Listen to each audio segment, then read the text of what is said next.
Let's start a riot indeed. There's Riot from the 3 Days Grace, kind enough to lend their song to us, our new theme song, so that's wonderful. Very pleased to be back here at Real Sports in downtown Toronto, and very pleased to welcome in Brad May and our special guest, Bruce Croxon, entrepreneur, Canadian entrepreneur. You know him, you love him, you've seen him all kinds of places, including Dragon's Den, and you've done just about everything in business around these parts. Thank you so much for joining us. How are you? I'm doing great, guys, and I couldn't appreciate it more, you having me out. Thanks for having me out. Lifelong Leafs fan. Yes, well, why don't we start there? Okay. What do you want to talk about? I asked you a few moments ago, who was your guy? Growing up a Leaf fan, you're a Toronto guy. Who was your Leaf idol? And it was? Davey Keon, but when I say that, I know it's aging me incredibly, right? But how about these hockey photos? Oh my! Well, that was my old defense partner there. Right, Robert Orr. No, sure. Yeah. Where did you guys find that? And there's Keon. Thank you. That was I inducted him into the Canadian Sports Hall of Fame. So I was a fan of his. They knew I was a fan of his. So they said, come on out, and I got to induct my sports idol into the Canadian Sports Hall of Fame. Thrill of a lifetime. That is unbelievable. And I used to caddy for the guy out in Scarborough, right? So imagine, 12-year-old kid, died. Everything about the Leafs I loved. Everything about them. They're heroes. And next thing I know, I'm carrying the guy's bag. A great guy, captain. Anyway, he was, those were fun days. What voted one of, if not the greatest. I think he may be the greatest Leaf of all time. Exactly. What kind of golfer was our friend? You know what? I don't know if you noticed, but the hockey guys all seem to hit a pretty good ball, more or less, right? It's the same, seems to be the same motion. Although I shot left and I golf right, but it just seems to go. Those sports seem to go together. So no exception. Keon could hit the ball, right? He could really stripe it down the middle, and I think he may have come close to winning the club champions at Scarborough a couple of years. Me on the bag, nothing to do with me. But I think he was a pretty good golfer, yeah. Bruce, I'm so pumped that you're here. We actually go way back, the two of us. We actually play at the same golf course north of Toronto here at Coppenwood. Yep. And we played a number of times this summer together. And having these conversations, Bruce, getting away from Dragon's Den for a minute, you started up one of the greatest charities here in Toronto that's actually making a difference in the lives of youth and children that need direction and focus. Yep. Can you speak about 13 Round? Well, nothing gives me greater pleasure than to talk about it. It's called 13th Round Fight for Life. It started, really, as you guys know, any sport's great for kids. I mean, the whole idea is to get people out, kids out and doing things. And we're not on the right side of kids' mental health, Brad. There we are. We're not on the right side of kids' mental health today. So this is a program for kids between the ages of 13, 19. They come to the gym. There's 3 days of boxing a week.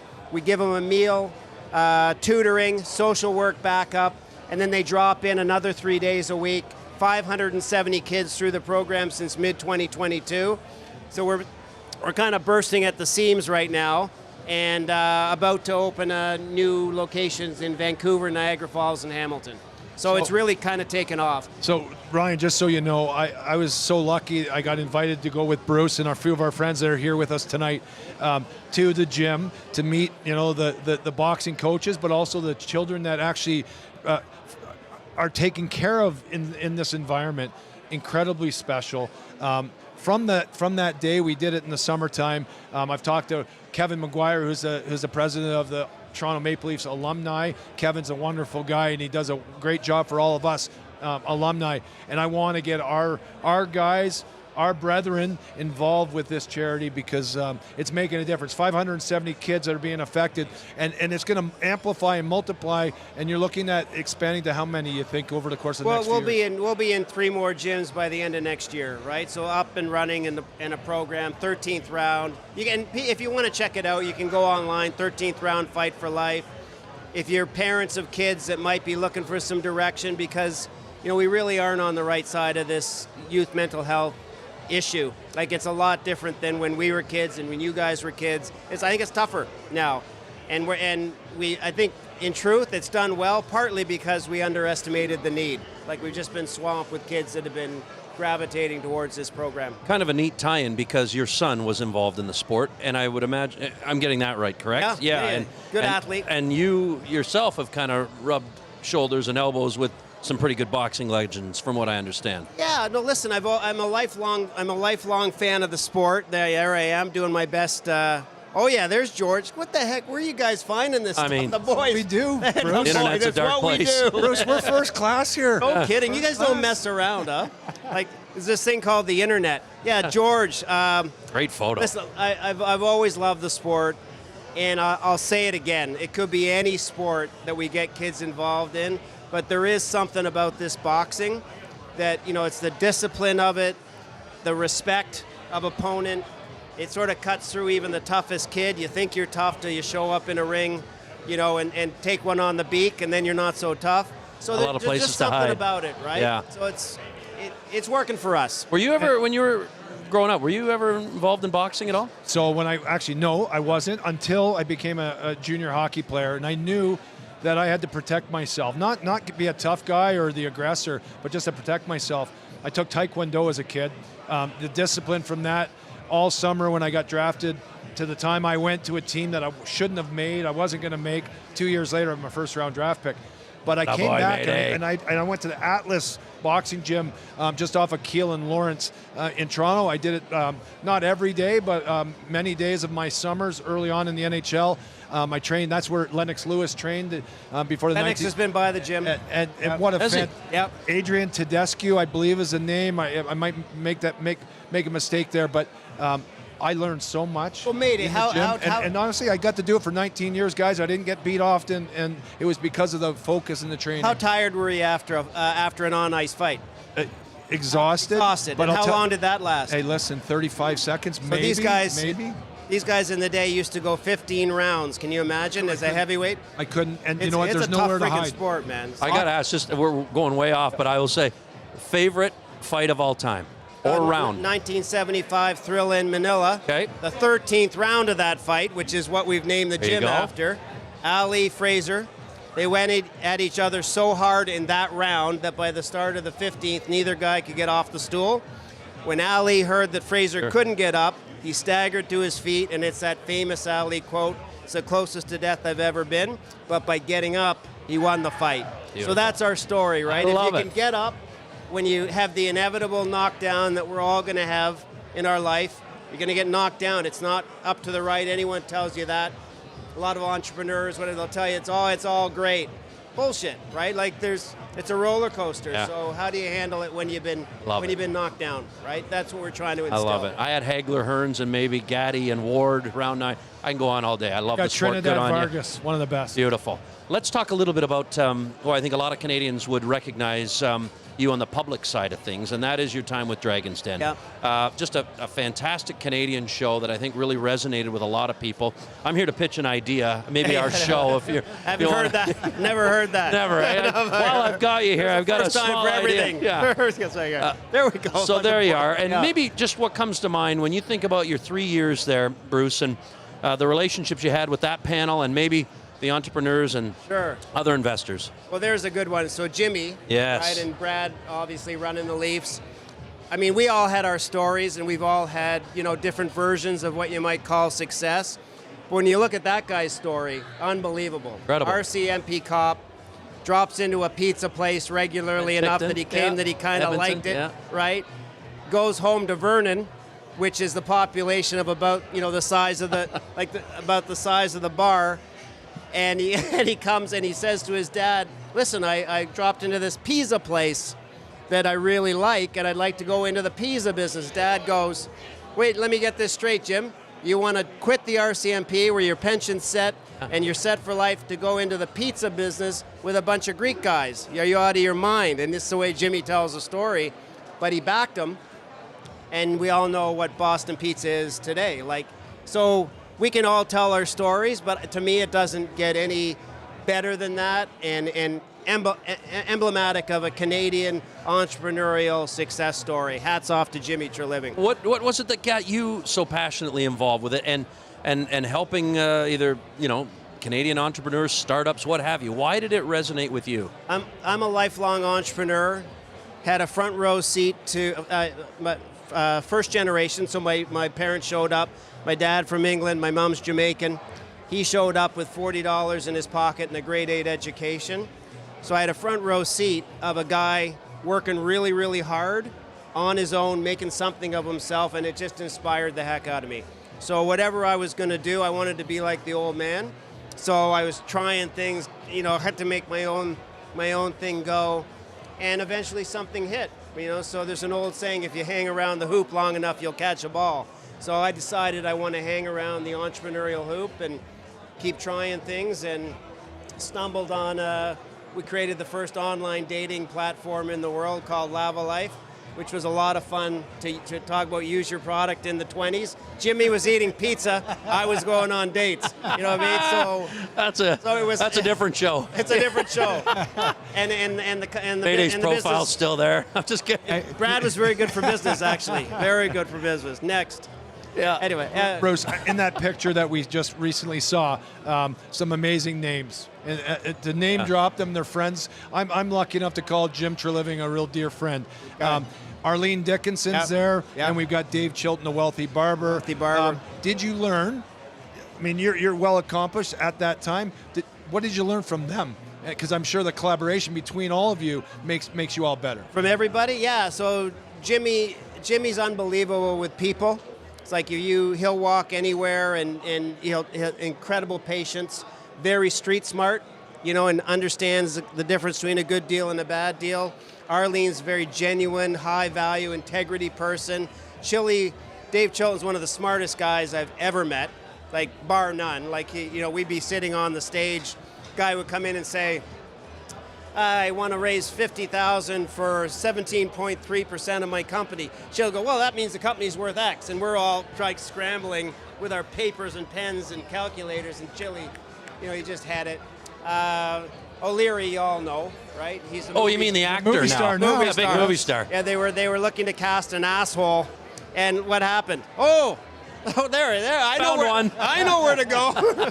So it wasn't a big stretch, as they say in the business, for Kevin. But one thing I respect about that guy, from the day you sat down, he was who he was. Like, we're not actors, right? So what you see is what you get. And Kevin, he found a lane, and hats off to him. Like, has he ever? Oh. He told me that, Bruce, this is all about impressions. This is the number of impressions you get is what this game is all about. So flash forward, I don't know, 15 years, the guy gets more impressions, is what he set out to do, right? Yeah.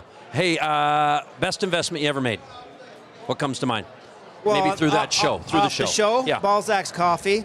Coffee is a great business, 70% gross margin. I don't know if are you guys coffee drinkers? Love it. I'm not. Yeah. I'm making somebody rich, I hear. Most of us are addicts, Yeah. right? So like 85% of the country is addicted to their 2.5 cups of coffee a day. Like it's heroin, right? So, and then there's this conspiracy that we all charge the same amount, right? For you don't walk out of a coffee shop for less than $7 if you have a double latte or something. It's like, we all agree, and so it's tough to lose money in coffee. So that was my best tip. But can I ask this one? Sure.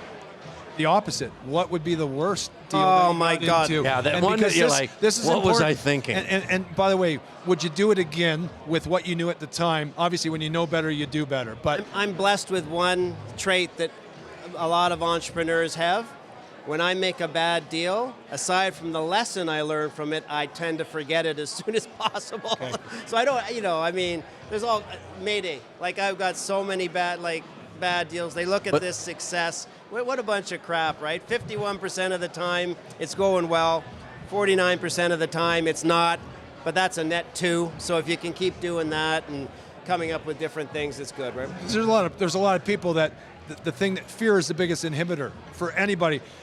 As a hockey player, and I'm not in your lane, but as a hockey player, the days that you were afraid, those are the days you played timid, you weren't on your toes, you weren't aggressive, and if you're not aggressive, you get taken advantage of. Yep. And in that game, if you're scared to get into business and make these decisions, it's got to be. You know what it's about?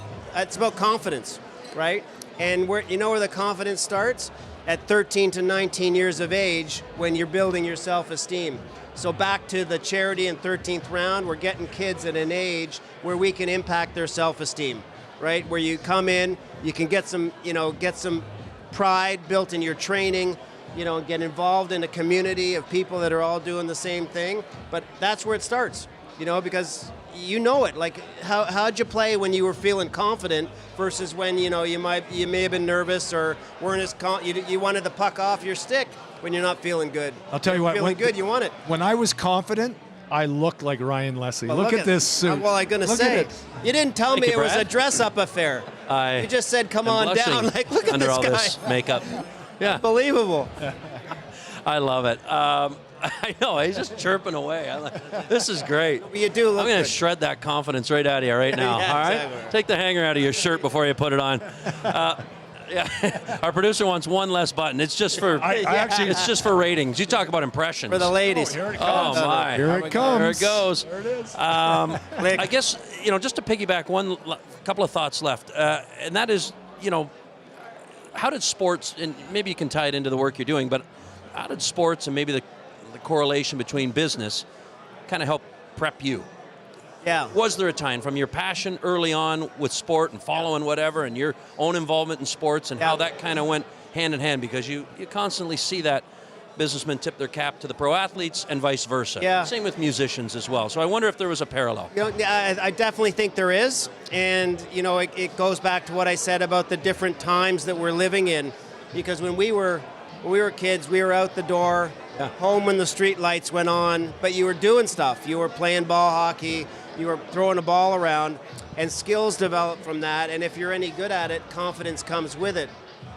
So definitely, I see that you got to get your confidence from somewhere. Yeah. And we used to get it from playing in the yard. Right? And this is maybe a bit of a shift, but in terms of the industry of entrepreneurialism, Yep. are we seeing, with technology today, are we seeing the same amount of entrepreneurism as we have seen in the past? Is there a dip in that like we've seen in other areas? I wonder what the data would tell you in terms of Canadians being as creative and going out on their own and trying to start businesses or taking chances or just kind of doing what maybe a generation before them did. Are we seeing a dip or are we seeing it on the rise? I think all the ingredients are there for it to be on the rise, because it's easier to create things than it's ever been today. It's easier to write code with AI. Sure. It's easier to get things started. But what the headwind that we're up against is this confidence thing, where we've got a generation of particularly young men that have for whatever reason taken it in the face that they don't have that confidence to go out and let it happen. Yep. So we're fighting some society things, but the ingredients for starting a business, the opportunity in Canada, which I think is still the greatest country in the world to grow and start and grow a small business, especially with what's going on in the States these days. Like, when has it ever been more of a time that we come together as a country, to sort of combat some of the stuff we're hearing from south of the border? This is our time, right? So it's still a great time. We just got to get the self-esteem and the confidence and get them off social media, out of the basement. We do have some headwinds there, right? It's easy. I've got a friend. I'm texting myself, or I've got my artificial friend. I don't need to go out. Right. I don't need to take any chance. I got everything I need. I'm in my parents' bedroom, got basement, 3 square, right? Why do I need to go anywhere? Why I got take my chances? AI friend. Yeah. So there's some work to be done. Okay, so with all that being said, and I know we're getting up against it. The confidence for these children, fantastic. For you, Bruce, being here in front of the Toronto Maple Leafs audience, what does it mean to you? I'm thankful that you're here. And there's one last question. Yep. We have to, and I want you to do the invite for our friend Alex Lifeson. Yep. From Rush. He's going out on tour. They're going back. Yeah. We play golf with Alex. New drummer. And we absolutely love him. And this drummer apparently is fantastic, Yep. world class. Yep. A woman, I believe. Norwegian, I think. It's so exciting about it. Can you invite Alex on our show and tell him, like right now, because we're actually going to send this to him. Alex. Can we do it? Listen, Alex, this has been a lot of fun. I know it's a big trek for you to come all the way downtown, but come on, let's go. Because these guys, you'll have a panic with these guys. And for the Leaf fans out there, I was at the Minnesota game, last game, and there was a couple of ladies in their 80s with a T-shirt that said, "Please once before I die." Okay, so that's how we all feel, Brad. If you're watching, once before I die, just bring it home. We got a lot of confidence in you that you can pull it off. We're all behind you, And by the way, the best seats in the house for anybody looking for seats are the N Blues, not the Platinums, the N Blues. Come out to the N Blues. It's a great place to watch a game. Good stuff, Bruce. We'll get you to sign this hat. We're going to raffle it off. I think there's a pen in there for you. Yes, sir. Raffling this off with some guests and greats all together there. Thanks so much for joining us. We appreciate it. This was welcome. wonderful. Appreciate the audience. Yeah. Thanks a lot, Thank you, guys. Bruce. Thanks for everything, and we'll see you in there. We'll take a quick break, but we'll have a chance right now to listen to Simon Benoit, who I caught up with a short time ago. All right, a chance to kind of, as a group, get back at it. I guess it's always tough when you come back home from being out west. What kind of lessons did your group learn about last game that you want to kind of improve upon tonight? Yeah, not play the same way, I guess. No, you know, like after coming back from a long trip like that, sometimes like the energy just dips a little bit. Yeah. I think that's what we felt last game. Obviously, tonight's a big game for us. We need those 2 points. How about you, coming back in the lineup? How you feeling about getting yourself up to speed and kind of getting fully back and acclimatized to an NHL game? Yeah, good. I had a little setback, but I didn't feel it last game, so that's good. And I'm just ready to bang the bodies. What, when you go up against a guy like Patrick Kane, and you want to try and contain, arguably one of the game's best of all time, he's still going and he's got his sights on record. So what do you guys try and do, either as a defensive core or as a unit, to try and really try to limit him? Because we know these legends can do it still at this age. Well, like you said, we're trying to limit his chances, obviously, around the net. You know, he's so good. He can just place that puck pretty much wherever he wants. So we're just trying to keep it on the outside, being hard to play on him, and just play hard, pretty much. You guys have had some really entertaining games from the outside, watching the Leafs and the Wings go head-to-head. Yeah. I know they've kind of had your number at various points in those meetings, but what is it that makes Detroit so dangerous? No, they have a lot of experience. Yeah. You know, they have talented group, a lot of skilled players here. So a lot of player there becomes a threat on the ice, and the more threat you get on the ice, the more dangerous you are, I guess. Yeah.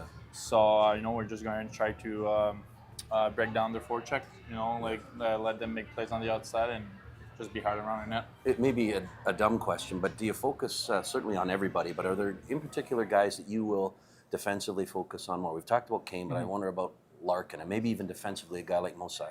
Yeah, no, like I said, all the guys are dangerous.